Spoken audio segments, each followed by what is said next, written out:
Todd. In the news, crews are searching for survivors after a fire destroyed a hotel in Kittery by the Route 1 bypass. The fire at the Days Inn shut down part of Route 1 for hours. Yeah, more than a dozen crews from Maine and New Hampshire all came in to help, and right now there's some confusion as to how many people crews are actually looking for. Our Hannah Yashivi's been in Kittery all morning and joins us now with the latest. Hey, Hannah. Hey, good morning, Lee and Sharon. Kittery's fire chief tells us guest records kept by the hotel were not up to date. Reason why it's been so hard for them to know if they're looking for one or two people that are still unaccounted for. This fire broke out around noon yesterday, and this was a 5-alarm fire.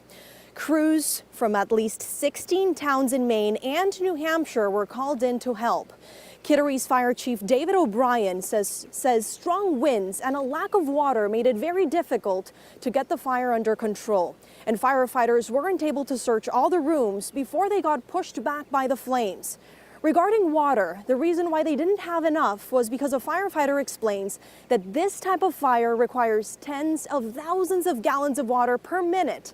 And despite the help from neighboring towns, they were still short on water.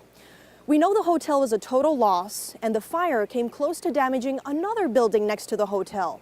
Jillian Robillard owns Southern Maine Crabs, right near the Days Inn. She says she was on her way to Rye Harbor yesterday when she started getting calls from fishermen who said her shop was on fire. She rushed back to Kittery, and fortunately, the fire hadn't spread to her business, but it was still a very scary situation. It's definitely hot. You know, we could hear everyone's smoke detectors going off nearby, and we could see the flames coming up, and there's quite a few fire departments here. They were putting water on it from all directions, and it kept taking off no matter what they were doing. A lot of smoke. Jillian told us her processing company lost power and water, and they had to scramble to move $60,000 worth of seafood. One person who was standing outside of the hotel inhaled too much smoke and was taken to a hospital, and a firefighter was treated for a cut to his hand. Kittery's town manager says the hotel has been cited for violations in the past, including fire code issues.